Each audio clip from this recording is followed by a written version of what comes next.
Hai, Assalamualaikum warahmatullahi wabarakatuh. Perkenalkan, nama saya Abiwin Fkapuri, NPM 2214191024.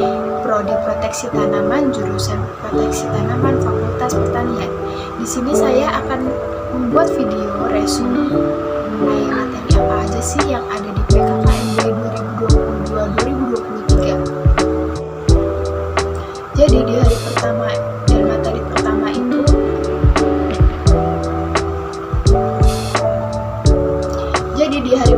materi pertama itu berjudul Peran Kepolisian Republik Indonesia dalam Mengatasi Kejahatan Digital yang disampaikan oleh Bapak Yusriani YSK Medcom. Dan poin-poin penting di sini yaitu ada apa itu Undang-Undang ITE, dan yang kedua ada contoh pasal yang berlaku, dan yang ketiga itu ada tujuan pemanfaatan teknologi informasi, dan yang keempat itu contoh pelanggaran hukum di dunia maya, dan yang kelima itu ada tips and trick agar terhindar dari jeratan hukum Undang-Undang ITE.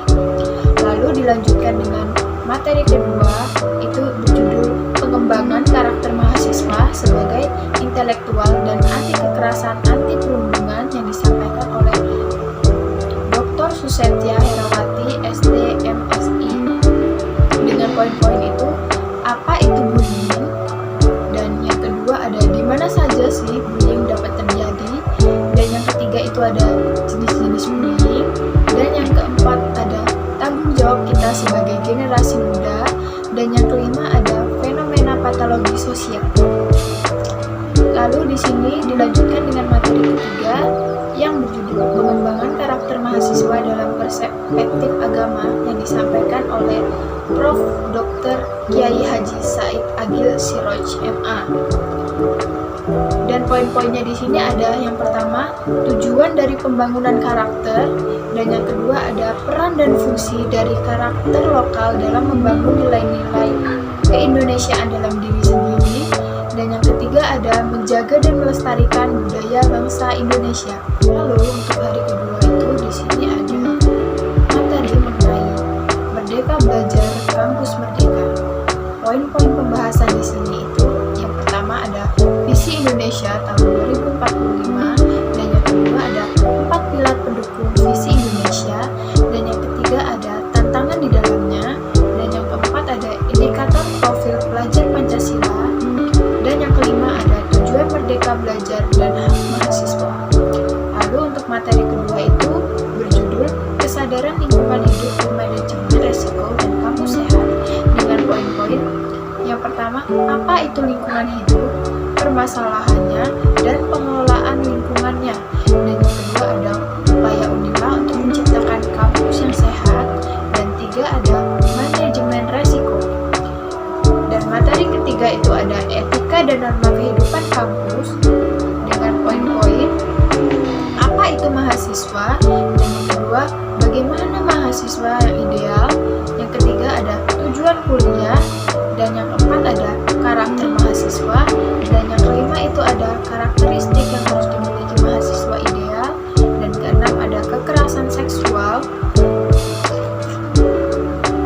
Lalu materi keempat itu ada perguruan tinggi di era revolusi industri 4.0 di kehidupan kampus pada masa pandemi, dengan poin-poin itu ada tantangan bagi Unila selama COVID-19, dan ada infrastruktur dan fasilitas yang diperuntukkan bagi mahasiswa Unila.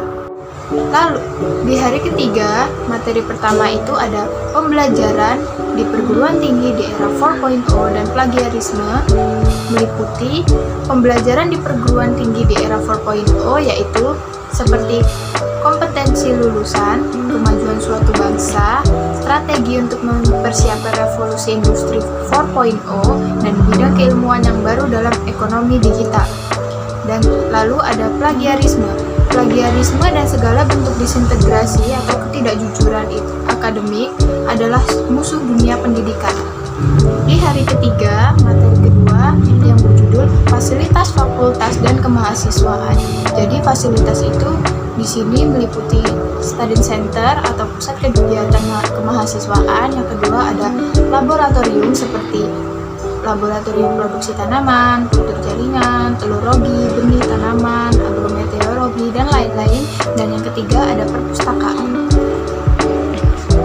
Lalu, materi ketiga itu ada hak dan kewajiban mahasiswa yang disampaikan oleh Dr. Insinyur Kuswanta Futas Hidayat, MP.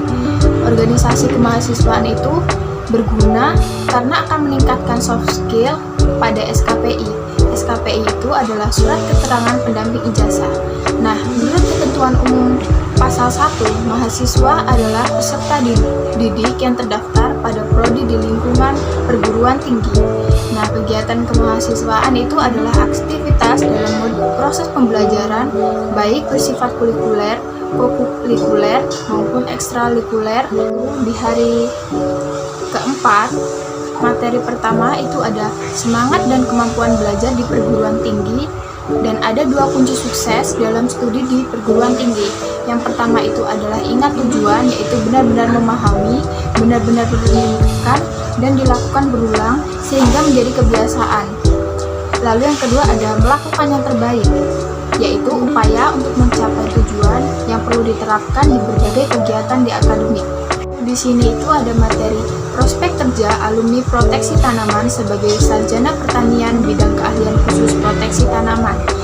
Lulusan pasal 3 Undang-Undang 20 yang berbunyi, manusia yang beriman dan bertakwa kepada Tuhan Yang Maha Esa, berakhlak mulia, sehat, berilmu, cakap, kreatif, mandiri, dan menjadi warga demokratis serta bertanggung jawab.